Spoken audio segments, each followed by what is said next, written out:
If your sales meetings feel like just another meeting, it may be time to raise your sales curve on purpose. Lauren Real knows that new sales is life to a water treatment company, and he helps teams build the skills and habits to make that happen.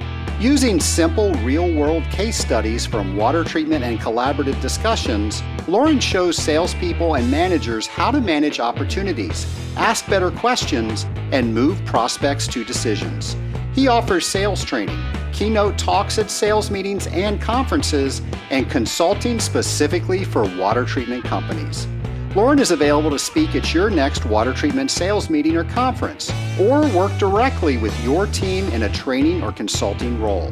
And if you don't feel his session was useful, his speaking or consulting fee is 100% waived.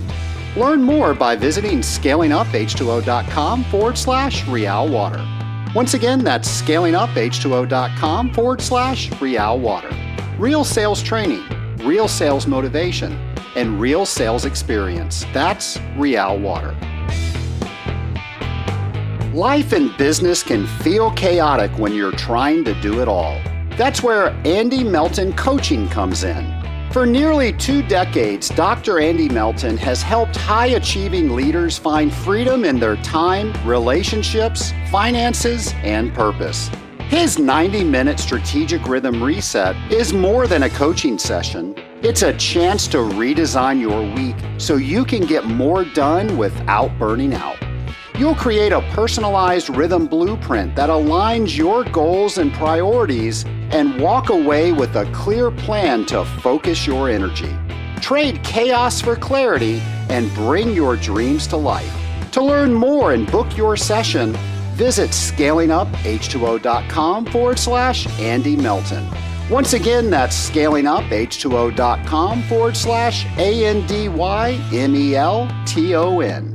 Don't wait. Schedule a strategic rhythm reset with Dr. Andy Melton today.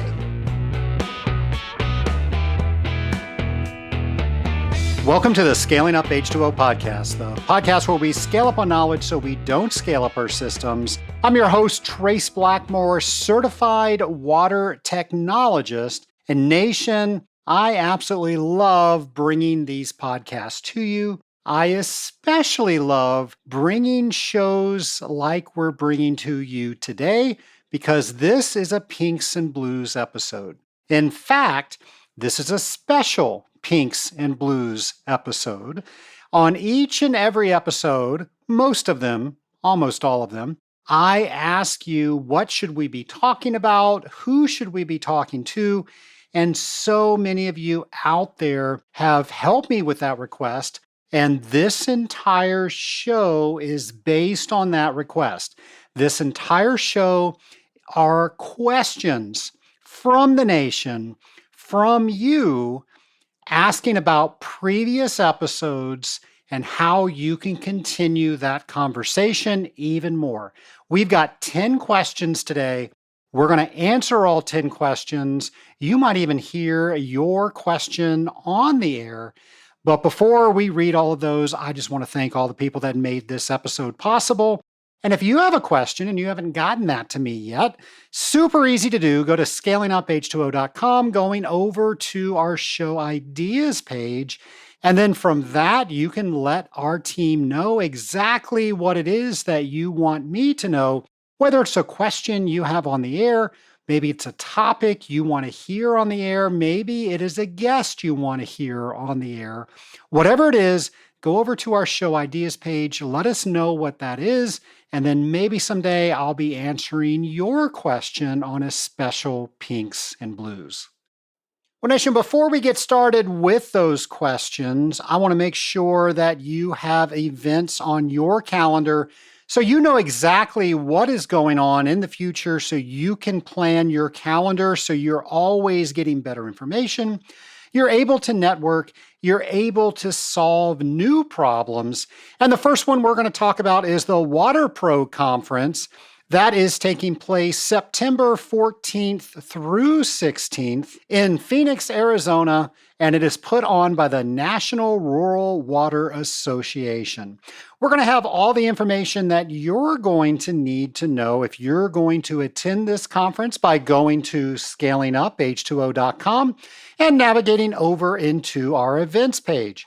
And while you're there, be sure to check out all of the events that we just don't have time to talk about, but you might have time to look at everything that we've got coming up. And there are a lot of events out there. So you can go ahead and put that in your calendar and you can plan on being at that next event. We try to make it as easy as possible for you to plan your calendar long in advance, because I would sure hate for something to come to your backyard and you not even know about it and you miss the opportunity. I meet so many people when I go to conferences. Many of them end up being guests on the podcast, but I'm always learning whenever I'm meeting new people. And it's my hope that you're taking that opportunity to meet and learn as much as I do. Now, next month, we have an entire month planned around Legionella awareness, and we're going to hear from experts in Legionella and waterborne pathogens the entire month of August. So go ahead and get ready to learn things you don't know, to challenge things you already know, and become better in all things Legionella and waterborne pathogens next month. It's something we do every year, and it's something that I hope will help you be better at what you do every day. So stay tuned. In just a couple weeks, we're going to be in August, and that will be Legionella Awareness Month. Well, Nation, I mentioned that today's episode are all questions from the Scaling Up Nation. Before we go into our first question, just a reminder that coming up October 5th, the entire week, October 5th through 9th, you are going to experience and celebrate Industrial Water Week with this podcast, because we're going to have a brand new episode each and every day. We're going to have a brand new episode of Detective H2O on every single episode that week. So mark your calendars for October 5th through 9th. It is going to be the best celebration yet. Well, Nation, we have 10 questions from the Scaling Up Nation all around the world. And we're going to go ahead and get started with Sarah in Phoenix, Arizona. And she listened to episode 424, and that was an episode about chlorine dioxide with Greg Simpson. And her question, and by the way, all these questions are about previous shows that we have had on the podcast, and people want to know more. So Sarah's question is, Trace, Greg talked about using chlorine dioxide in cooling towers for Legionella control. My question is, how do I convince my facilities manager to switch from traditional chlorine to chlorine dioxide when the upfront cost is higher? Are there some ROI metrics that we should be tracking? Well, first off, I commend you for taking the information that we are talking about on this podcast and determining, can I make some of my accounts better with this information? So chlorine dioxide advantages. And I think everybody would agree that it just does a tremendous job of penetrating the biofilm, even in higher pHs. Now, in cooling tower situations, depending on where you are, you might not have an extremely high pH, but they are higher pHs than a lot of us were taught that traditional chlorine likes. Now, you've listened to me in previous shows. You know that I believe that even at higher pHs, chlorine will still penetrate the biofilm. But when we talk about the ability to do it as beneficially and quickly and superiorly, and all those words that I can't think of right now, chlorine oxide does a better job. Chlorine will still do it. Chlorine dioxide is better at it. So that's a reason maybe to look at, does it make sense for me to switch this over? So some ROIs, since you asked about those, might be, what are your actual biocide usages over time? What are the storage costs, or what are the storage containers like? Do you have to fill it up on a regular basis? Is there a truck coming every single week because you need so much chlorine? Then maybe look at things like your corrosion rates. Maybe you have something electronic on your controller, or you're using corrosion coupons. Maybe you have some information on biofilm and heat transfer efficiency. Or maybe you're looking at reducing Legionella risk through using something else besides chlorine. And you've got some papers and different things to back this up. And you can look at all of these various things to maybe start and help that conversation with your client. Now, your client is going to say it's more expensive than chlorine because it just is. Looking at all those things we just mentioned, are there a reason? Is there a reason that we should be looking at something different? And then that's the reason that you want to underscore. Maybe it's something that's going on in the plant or an initiative that your client has, and maybe this will help them achieve that. What I would recommend, maybe they have multiple systems in this facility. I don't know. I know as much as you do from the question, but let's say they have multiple systems here, and it's just going to be a really large price tag to get all that equipment in there. Maybe choose one tower. And then with that one tower, you can do a pilot program. You've got baseline documentation already, and now you can look at results over the next 90 days. I know a lot of regulation is taking place around Legionella depending on where you live. And in most regulatory bodies, in places that do remediation, chlorine dioxide is really recognized as an effective control measure.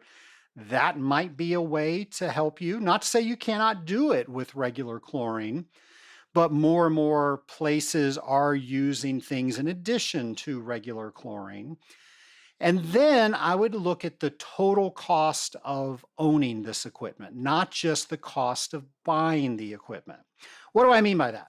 Well, of course, we know what we mean when we buy the equipment, but perhaps there is some biofilm you can't get to, and that's creating some heat transfer difficulties, and that's reducing some sort of capacity or how much product you can make or widgets you can make or something like that because you're not getting efficiency. You're having to spin the equipment up at a higher rate to overcome maybe some of that biofilm if you're not able to get all the biofilm out. And then we have under deposit corrosion, all of those things. So maybe we can even look at extending equipment life. And maybe they're cleaning the equipment on a regular basis. And that not only means downtime, that also means labor.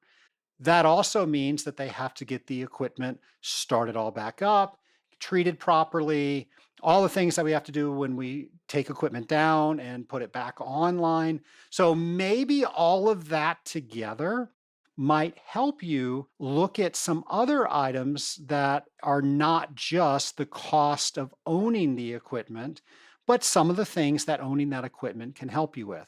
Those are just a few items, but I hope they get you on track for thinking along those lines. And the best thing to do is make sure this is something your customer wants to do, because if it is something your customer wants to do, who do they have to convince so they can get something that they want done approved? And now you guys can both spearhead this together and figure out how you go in front of the board or whoever you need to get this next step approved. So good luck, Sarah. I sure hope that you continue listening to the podcast and you continue learning and doing things from what you are listening to on the podcast. So thank you for your question. Question number 2 from Marcus in Toronto, Canada. And this question is from episode 420 when I interviewed Ben Frieders on how he uses AI in his day-to-day in water treatment and marketing. Now, Marcus's question is, Ben uses AI for analyzing water treatment data, and it blew my mind. He goes on to say that he is a technician. and he wants to know how he can start using AI like ChatGPT to make sense of his test trends. And do I have a beginner's roadmap on how to get started? So I really appreciate that question. And I love that episode. That was episode 420. Ben just does a fantastic job of bringing AI into his day to day, but he also does an even better job of getting us really excited that we want to do that too. I've received so many positive comments on episode 420. So, Ben, thank you for coming on and recording that with me. You've inspired a lot of people not to be scared of AI, but to start using it in some of their day to day and maybe even making their day to day a little bit easier. I hear endless comments about that when I go to trainings and conventions. All right, so some thoughts is to simply start using it. There are a lot of people out there that are maybe scared of using it. So I want to put some ground rules around it. Now, Marcus specifically mentioned ChatGPT, and maybe that's what you're using. Maybe you're using Gemini. Maybe you're using Perplexity. Maybe you're using Copilot. And I'm sure there's many, many more out there. We know that there are. So I'm not going to mention them all, but whatever you're using, go ahead and just try using it to do some simple things. Now, before you do that, check with your company's policy to make sure that if you're putting any data about your company, your customers, data you collected about either of those, that you are doing everything in compliance.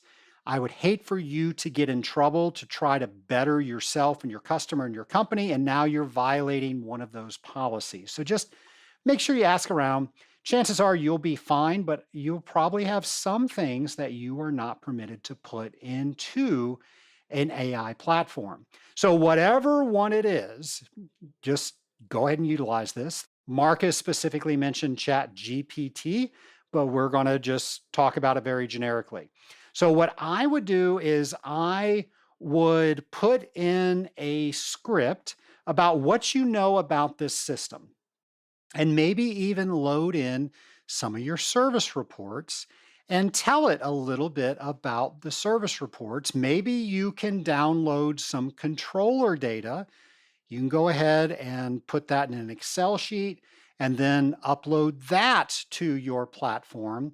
And now you can tell ChatGPT that you want to organize it. You might even tell ChatGPT its role. You might say, you are a water treater. You are my assistant, and you are getting me ready for a client meeting.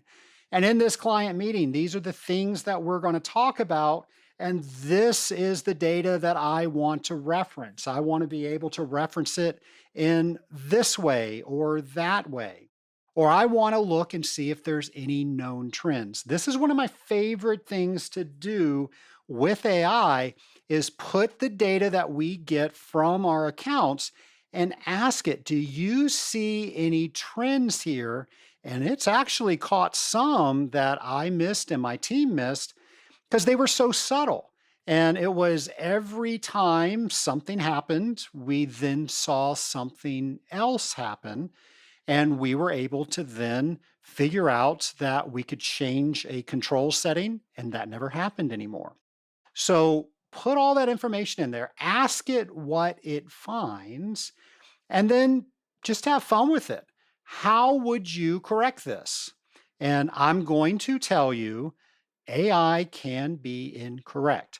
So if it tells you something, the bottom line I want to tell you is fact check to verify. And it's my hope that you have amazing mentors in your life like I do. And you can take that information and over a cup of coffee, maybe ask, hey, these are some recommendations. What do you think about that? And you might find that they're all wonderful. You might find that maybe one or two might not have been proper or accurate. And great, now we don't have to bring those up. Another thing that AI is good at is you can say, if I make this change, what do you anticipate will happen? Again, verify that, and it's theoretical, so those things are hard to verify. But a lot of times you can ask ChatGPT, depending on how well that thread was written, what it might think might happen. And whether it's right or wrong, it might change or it might create another thought for you to do something else.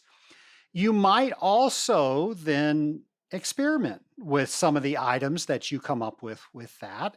Maybe not put them on widespread, maybe do some small things here or there. And over the next couple of months, are you seeing better results? Something else I like to do with AI is ask, what are some better ways that I can word my recommendations? Now, one of my pet peeves are when people repeat the same recommendation on each and every service report. I've reviewed a lot of service reports, and when I see the exact same thing written on every service report, it really makes me think that that person's not doing anything. So I'm going to encourage you not to do that. Maybe you're doing everything that you're supposed to, but your service report's just not reflecting that because it looks like the same service report each and every visit. I encourage you to change up how you're telling your customer even the same thing. But something I started using the AI platforms for is to say, is there a better way to say this? And sometimes AI makes how we say things even better. And we've actually created some different phrases. Not that I love to use stock phrases, but sometimes when things are really serious and you don't want to risk somebody not saying something properly, having some of those stock phrases that you can just pull down from in a menu and then put in your service report really allows that customer to know that this is an issue. So with all of that, you can create a space that you're keep loading all this data into. And I know there are people in the mastermind that have created personas in their AI platforms that water treaters will go to based on past service reports and things that they've uploaded into it, technical papers they've written, all sorts of content like this. And they've trained somebody to be somebody that can answer questions. I have this question, where can I find the answer? And their program will then generate the 10 white papers that they can read based on that. So, all sorts of things that you can do with AI. I love that you're listening to the Scaling Up H2O podcast and finding new ways that you can do things. And like I said, the episode 420 has stirred a lot of conversation. So if you haven't done something with AI and how you're doing water treatment, like I said, I just want to underscore, make sure you're doing it the way your company allows you to do it. And my hope is that instead of you looking to research things, you can then spend more time taking the data that you have and then taking the experiences you have because AI is able to sort the data and now you're able to make better determinations. So, Marcus, good luck. And I hope you come back with all great things when you start exploring AI in the world of ChatGPT. Question number 3, Jennifer in Sydney, Australia, listened to episode 405, and this was on cooling water innovation using wastewater. And you might remember they saved about $4 million in makeup water because they were utilizing the plant wastewater in their cooling tower system. So her question is, what are the first 3 questions I should ask our team to explore if treated wastewater reuse is feasible for our cooling towers? I love that you're thinking about this. So let's see, if you had to ask 3 questions, and maybe I'll go above 3 and you can choose the 3. The first one would be, what quality is our treated wastewater? So what can we actually put back in the cooling tower? Get a full analysis of that. And you want to make sure, because this could be getting discharged or whatever, you want to make sure you get a full analysis. Make sure that you've got total dissolved solids. You probably want total suspended solids, chlorides, sulfites, sulfates, organics, all sorts of the biologicals, Most likely, you have a full analysis panel that you can run that will tell you all this. So that'll be the first question. What exactly am I working with? And then when people ask me questions about the wastewater, do I have the information in my analysis so I can answer those questions that we can actually use this treated wastewater? Question two would be, what's our makeup water cost? And what are constraints around if we were to change that source? Now, if you know your cost, that's going to be your base cost. And then, of course, everything else is going to be added to that, or it's going to be compared to that, is probably a better thing to say. And you're going to have all your upfront cost. And then hopefully, eventually, you get to a rate of return where now you're starting to make money on the project. But you're only able to know that when you know what the costs are now. And then all the other costs you're adding on to it, you're going to have to add that and then figure out what your savings are. And then how long does it take you to start realizing a savings on that? That's called ROI, return on investment. And that is something that they're going to want to know to see if it's worth them doing it. They might say, no, it's going to take too long to recoup our money. We don't want to do that. So the next question, this is kind of a bonus question I would ask, is what are some of the other initiatives that you have in your company around water? Because it's not just about the cost and what the rate of return is. Those are very good business decisions around it. But we also have a decision on how do we take better care of the water that's coming into our facility and keep it here so we can use it as long as possible.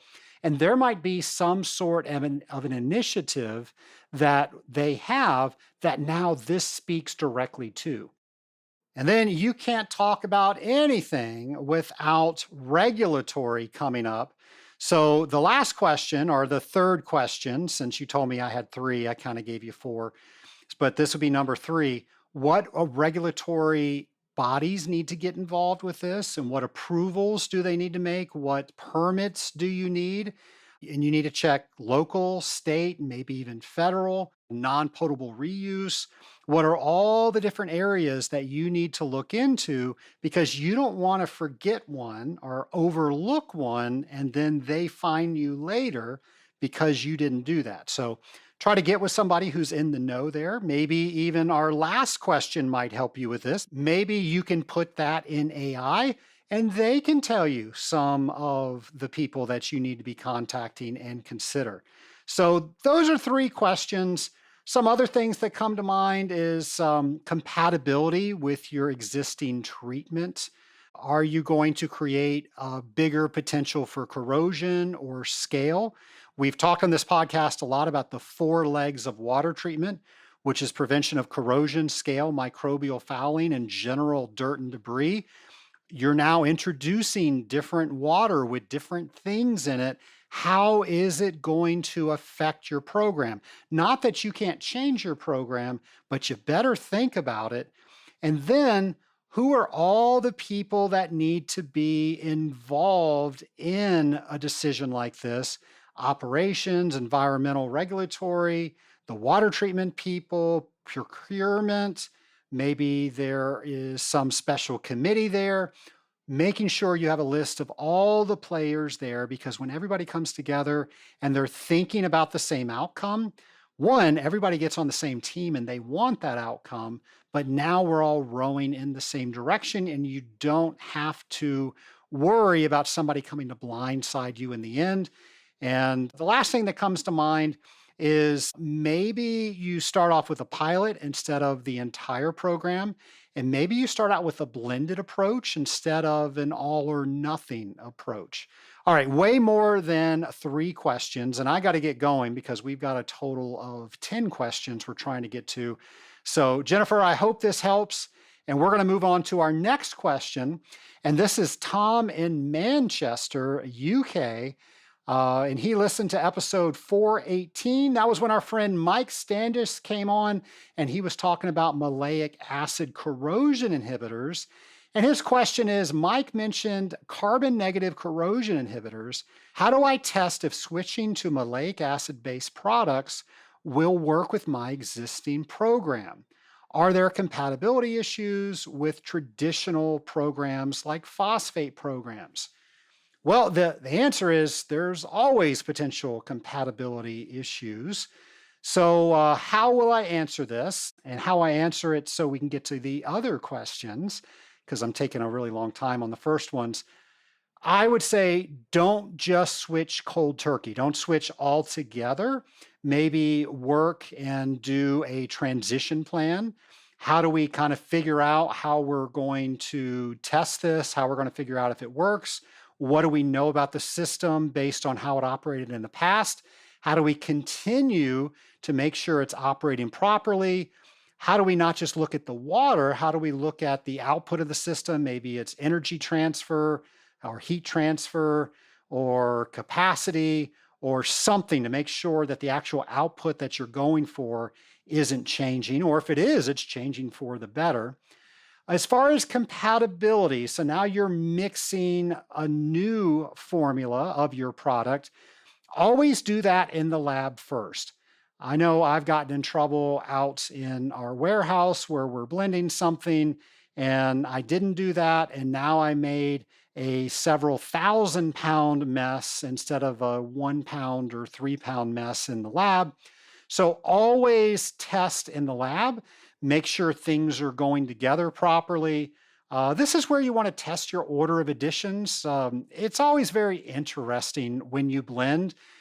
A product might not go into solution, and then you start putting the exact same things into it, but you change the order and things start going into solution properly. Sometimes you get a clearer product. Sometimes you get a quicker into solution product. These are all great things that you want to do in your lab first. And then you probably want that sample to hang out a little bit. Maybe you want to put it in extreme cold. Maybe you want to test it in extreme heat, see if it stays all together, see if there's any issues, if it starts to stratify, separate. All of this can be done with a sample product so you don't have to experience it for real. And then once you get something that you know will work, it is compatible with all the other stuff that's in your formula, try a non-risk, as much as non-risk as you can, pilot program. So a non-critical cooling tower, closed loop system, however you're using the system, and start collecting some data about how it's fed.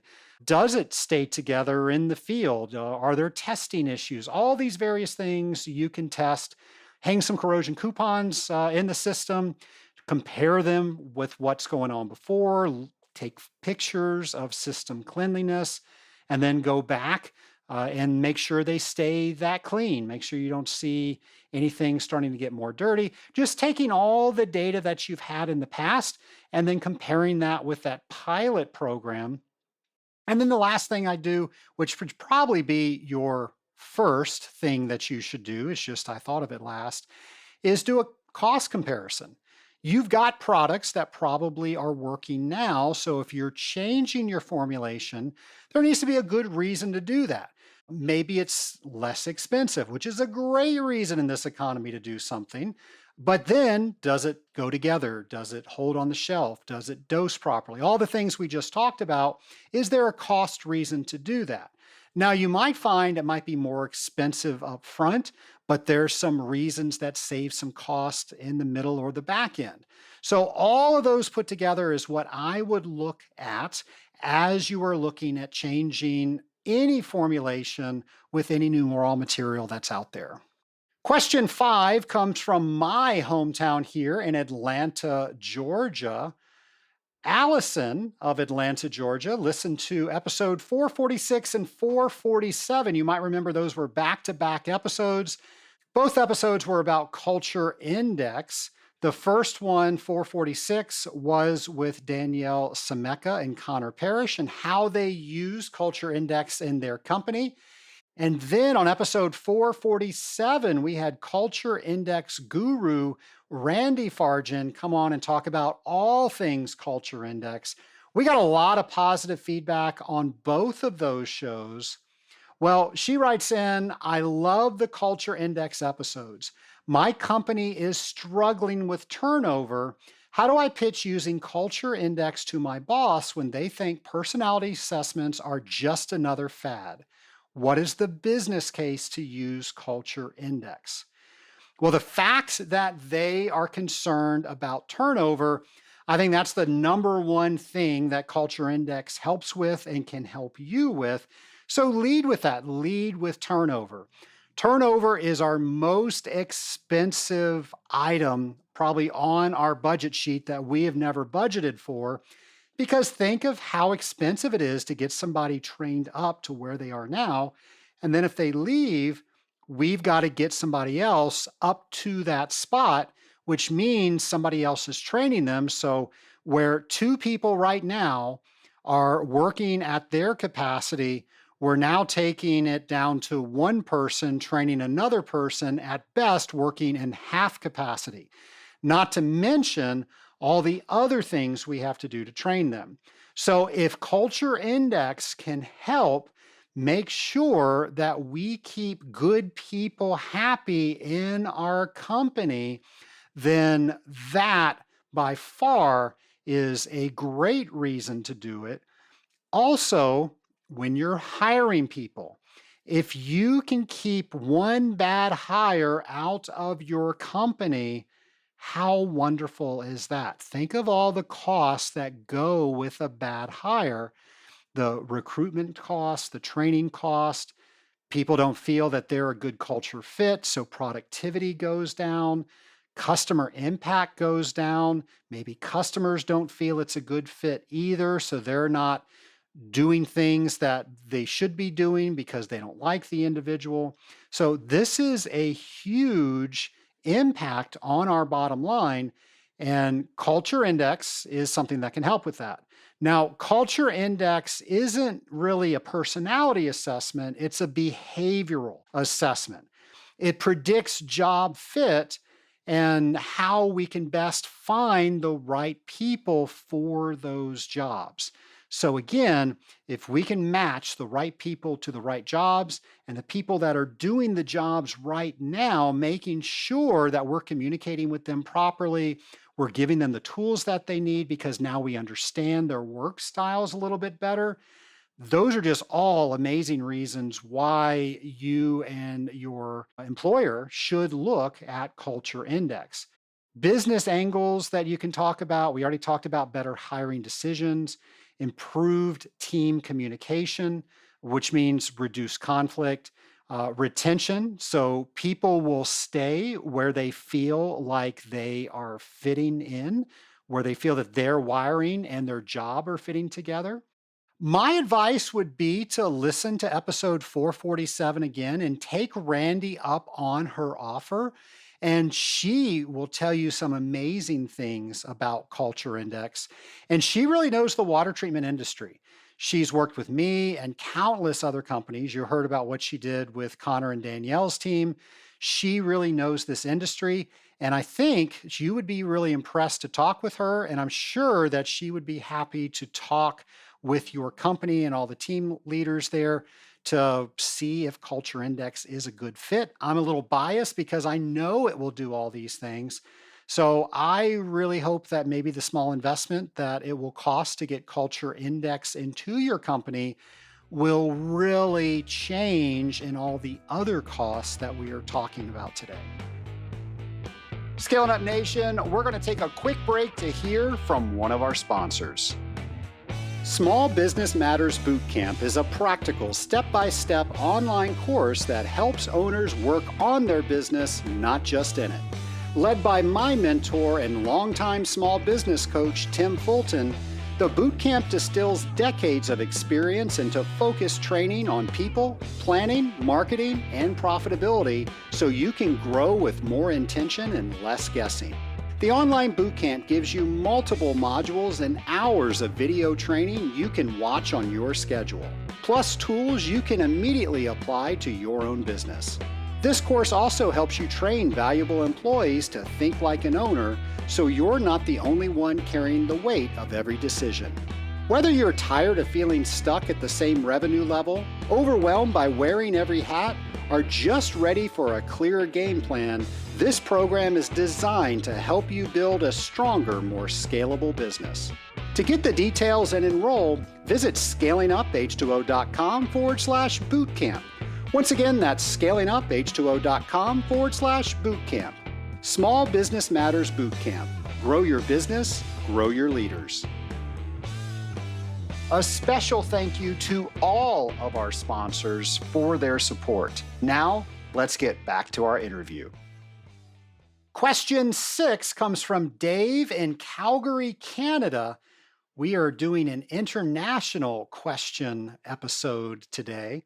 Dave listened to episode 457, and this is when I was talking about 12-week year planning.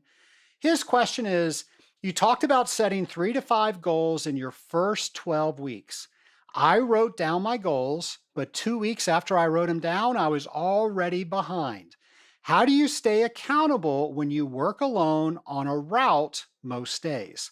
And I get that. It's one of the reasons that I started this podcast. We're driving from account to account, and we needed a way to get more information, to challenge how we were thinking, to keep the ride interesting. That's why I started the podcast. And I assure you, 12-week year will work for everybody, but I do understand it's difficult when you are working alone most days. So the first thing that I would recommend is that you come up with some sort of weekly accountability. And this is where you bring somebody else into it. They're not going to be riding around with you, but hopefully you've got somebody that you can teach this 12-week year to, and you can each come up with those 3 to 5 goals that you talked about, and you can meet every week with this weekly accountability agenda. And I talk about this on episode 457, but it's a very easy schedule. It's what got done, what didn't get done, why, and how are you going to adjust for it next week. That's all that is. You guys both do that. You'll be amazed at how having somebody that is interested and holding you accountable will make you make better decisions when you need to make decisions. Now, finding another partner, I hope that's not too difficult. Maybe it's somebody within your company. They're just on a different route. You're not riding with them, and you can do this over the phone. You can do this over a video call. Maybe it's a colleague in a different territory. Maybe you're a member of something like the Rising Tide Mastermind, and this is baked into our mastermind. And if the mastermind is not the right thing for you, find a group like that. There is so much for us to do, and doing it alone, a lot of times we just don't get it done as well if we could get it done with other people. And that's the whole premise around the mastermind. Also, I would make your goals visible. So if you wrote those down and they're in your office and you're in your car all the time, transfer them to something that you can see. Maybe you just write them down and they're on the dashboard of your car. Maybe you've got them on some nice little graphic and you made that the wallpaper on your phone. So every time your phone locks, you see that. Maybe you put them on your calendar and you've got them blocked in different calendar items on your calendar. You need to make sure that they are in front of you without you going looking for them, because then they're not going to be the reminder that they are meant to be. Now, the breakdown of these goals is they should be 12-week goals. There should be monthly milestones. So, okay, after 4 weeks, what's a milestone? What are the weekly actions that I need to take? And am I actually putting those on my calendar? Am I actually time blocking those? And then as you hit these targets, and the smaller the better. People think that they need to have these huge, lofty goals.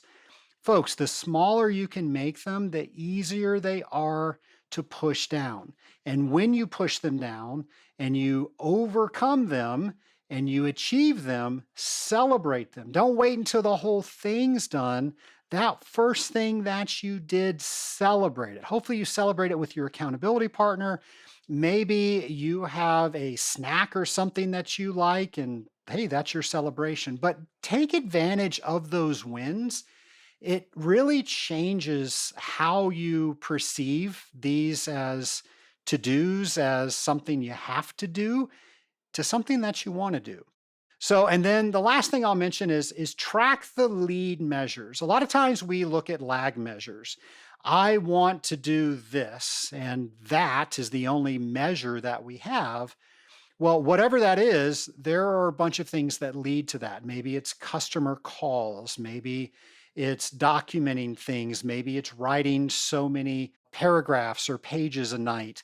I don't know what your goals are, so I'm just making stuff up. But what are the things you have to do, and you have to do them consistently in order to get done the thing that you want to get done? Make sure you are tracking those lead measures. Question number 7 is from Maria in Auckland, New Zealand. And she is asking about an episode where I interviewed Dr. Veronica about water reuse. That was episode 459. And she talks about Dr. Veronica's work on turning wastewater into a resource. And she thought that was fascinating. In smaller facilities without big budgets, what's the simplest first step towards water reuse, even if it's just reusing cooling tower blowdown for landscaping? Well, I think you kind of answered your own question there in your question. But what is something small you can start off with? And blowdown. What am I going to use with blowdown? How do I characterize that? Which means, like a previous question we just had, what is coming out of the blowdown? And you want to go ahead and send that off for testing because people are going to want to know what you're irrigating with. And if somebody asks you, you've done all of this. And there are numerous papers out there that say all the different things. You probably have a lab that you can work with that will test all the various things that are in your water. And basically, that's to make sure you can use it, but also defend yourself when somebody starts asking questions. Then ask yourself, what is the simplest way we can reuse this? And maybe it's exactly what you said. Maybe it is landscaping irrigation. Maybe it's dust suppression. Maybe you can use it in toilet flushing. There are a few places here in our county that utilize that, and they actually dye the water so you won't drink it. And I've always wondered who's drinking water out of toilets, but it's a color now, so I guess nobody. So, what are some different things that you can put that water in? Then, with that, you're going to check regulations, making sure that you're complying with all of the local and all the state, or any federal rules, anything that's out there's a bunch of rules out there. Make sure you know about them.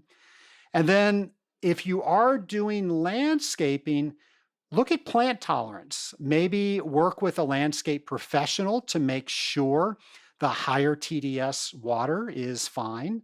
And then maybe even do a pilot study where you start to see if a couple of plants can take this water. And then you go ahead and expand that over a study, maybe over 30 or 60 days. And maybe it's not the whole area. Maybe you do kind of a makeshift pump just to prove the concept. And then after you do that, then you can probably start irrigating the entire place. And that would be one place that you can start using cooling tower blowdown. And then from that, maybe you get some more ideas. Start small. And then think of all the things you need to know because people are going to ask questions. And when you ask those questions, or when you get asked those questions, rather, make sure that you've got answers to those. Make sure your customers have answers to those. And I think that's a great way to utilize episode 459. Question 8 comes from Kevin in Denver, Colorado. And he listened to episode 456, and that was one of my last episodes last year. And we talked about the 12 days of scaling up H2O. And I talked about all the different accolades, all the different celebrations that the podcast had in 2025. And Kevin says, you mentioned Industrial Water Week for 2025, and that was the highest downloads that you've ever had for Industrial Water Week, and the most responses for social media during Industrial Water Week. Well, I missed it. Is there a playlist or guide so I can binge it all for my next technical training session? Well, I hope you don't wait for your next technical training session. I hope you binge it right now. So if you go to any podcast player, and I mean any podcast player, you won't have any problems finding the podcast.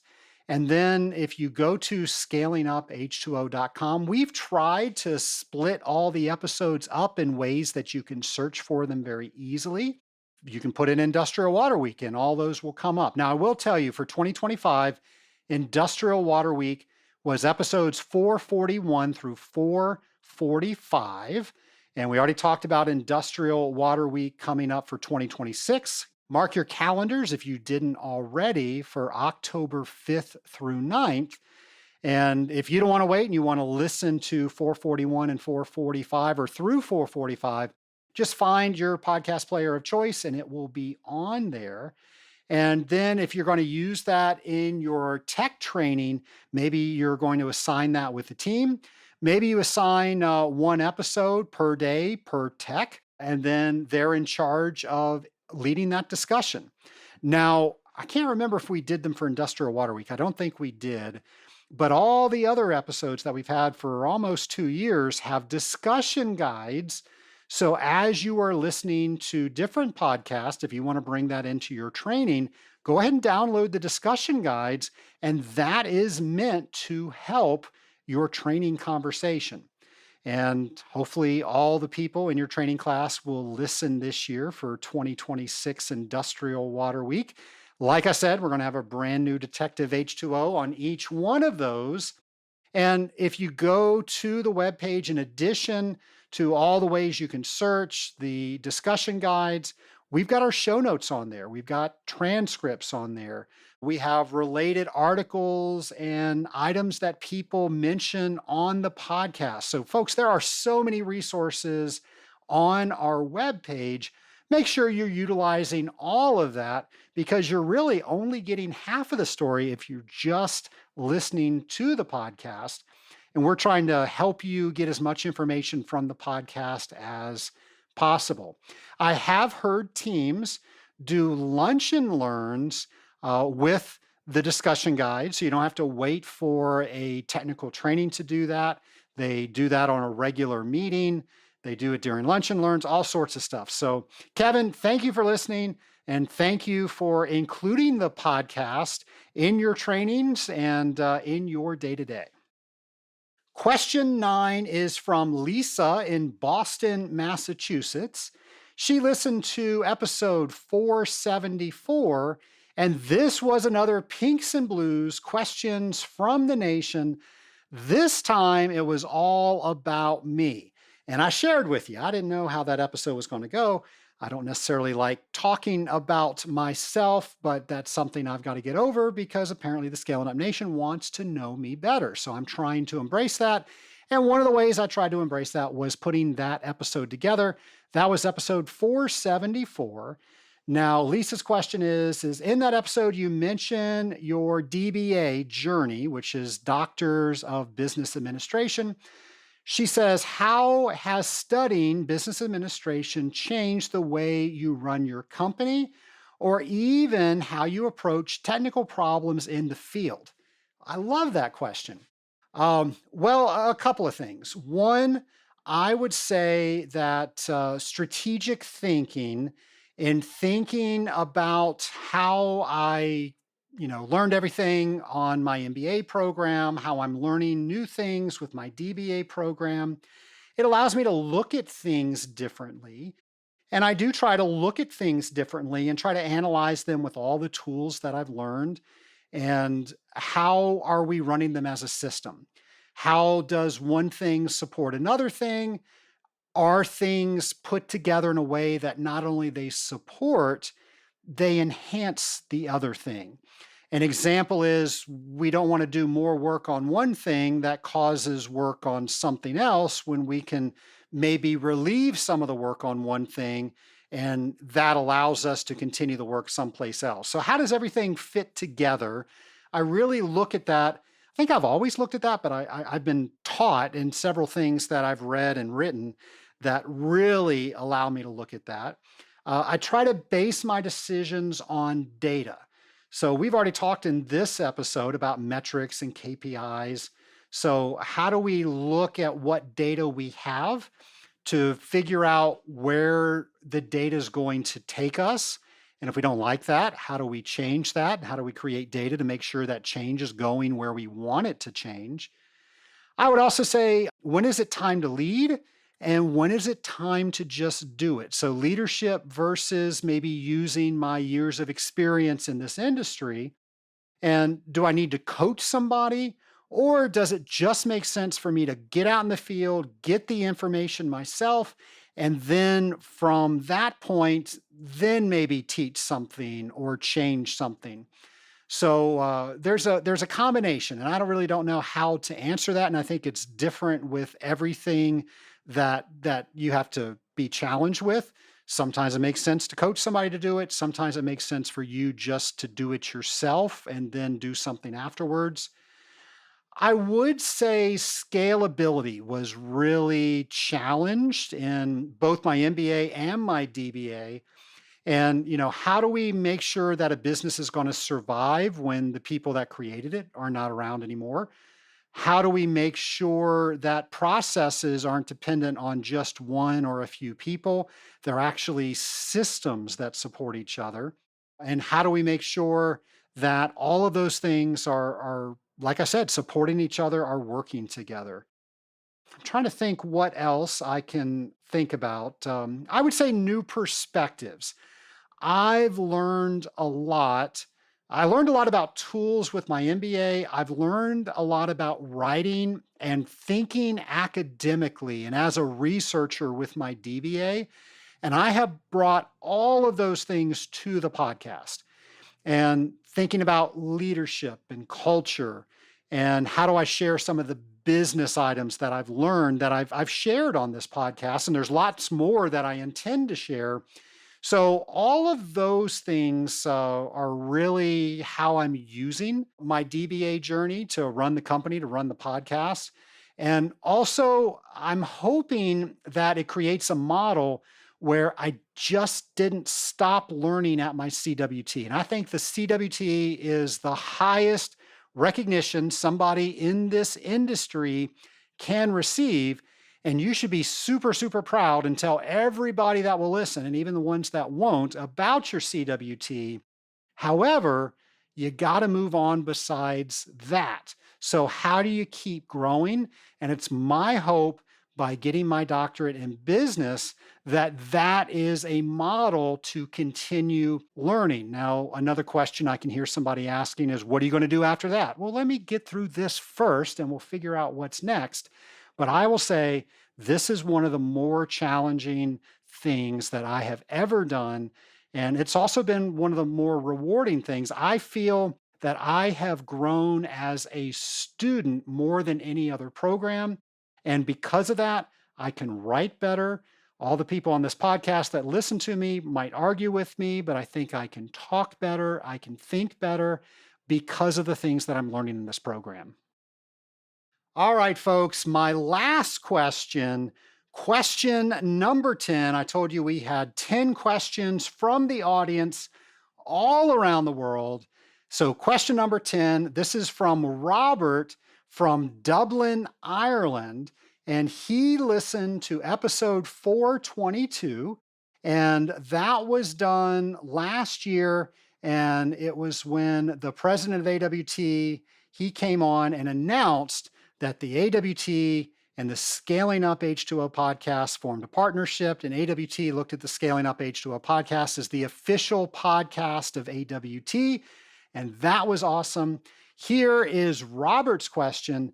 Now that Scaling Up H2O is the official podcast of AWT, will you be doing more episodes specifically about AWT committee certifications and how to get involved? By the way, I'm not an AWT member yet. Should I join? All right, you know how I'm going to answer that, right? So with that, I would say absolutely yes, you should join. And You are in Dublin, Ireland, which means that you might be thinking, I can't become a CWT because I'm not in the States. And I hope not that many people are thinking that. And Robert, you're probably not thinking that, but somebody might be thinking that. Folks, that is a worldwide certification. However, right now there are some pesky things that worldwide members will have to deal with.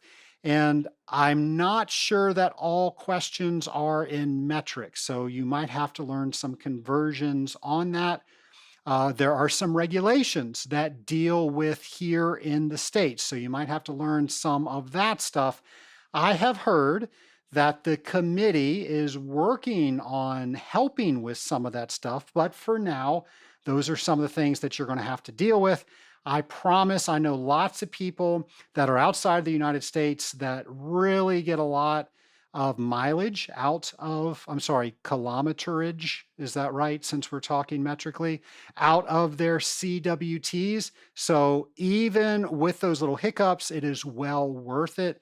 The people over in England that I'm thinking of, there's some in Australia that I'm thinking of, they utilize their CWT and they do a great job with that. So you didn't specifically ask about CWT, but I'm going to put that question in your question. Why would you join? Well, a lot of people think, oh, well, that gives me access to technical training and going to conventions. Well, everybody has access to that. But here's something you might not know is you're paying a premium if you are not a member. In fact, if you're not a member and you pay for one of those things, you probably already paid for membership. So go ahead and contact AWT and see if there's a way that you can become a member, because the discounts alone on things you're probably already attending will probably pay for themselves. And the things that you're going to get from AWT are things that will work globally. And they do all sorts of things from member benefits to different resources and webinars, not to mention all the networking. Hopefully, you can come to some of the technical trainings, you can come to some of the conventions, but they do a lot of online resources. So you'll have the availability of all of those. The conference is second to none. It is some of the best networking out there. The training is second to none. It's some of the best training out there. And I don't think you would have any issue trying to figure out what an ROI on that would be when you have all of that information at your fingertips. And then here's the key. You are not going to get everything out of your membership by simply going to the website or going to a training or going to a convention. My hope is that you get involved. And I know what you're thinking. I'm not even a member yet. And now you're trying to get me to volunteer for a committee. I don't even know about this organization from the inside yet. How can I possibly join a committee? Well, I would say you will learn by fire by joining a committee. But by joining a committee, that's how you're really going to meet people. That's how I've met some of the lifelong friends that I have had for many years, many that you hear on this podcast on a regular basis. And I wouldn't have had a venue to even meet them had it not been for AWT. And because I now have friendships, and those friendships have seen me pour into the Association of Water Technologies, they are willing to help me when I need help. So it allows you to reach out to people when you're seeing things in the field that you just don't understand. And now you can contact people that can walk you step by step for exactly what you need to do and how you need to correct things. All of that for joining the association.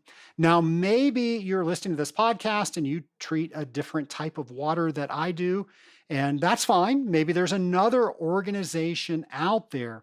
But folks, I am just such a strong fan of these trade organizations because they bring all of us together.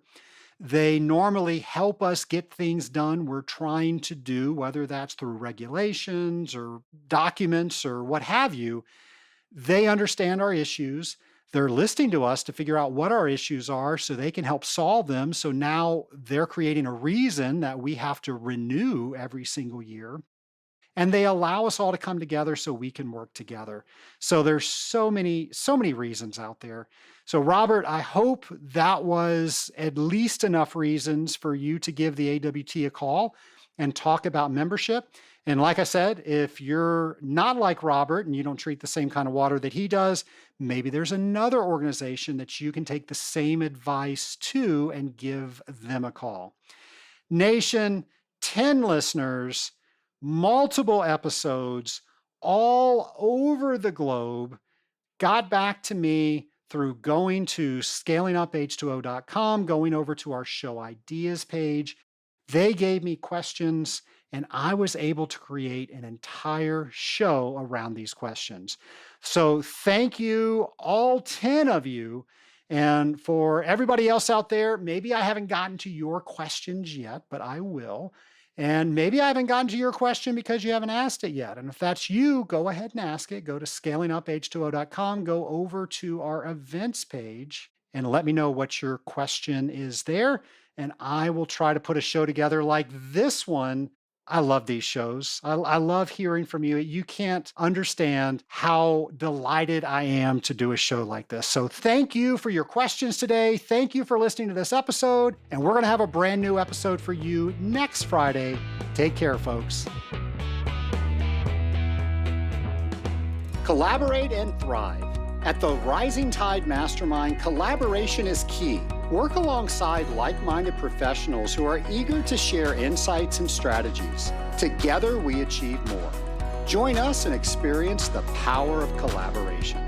To find out more about the Rising Tide Mastermind, go to scalinguph2o.com/mastermind. Once again, that's scalinguph2o.com/mastermind. Find out if the Rising Tide Mastermind is right for you.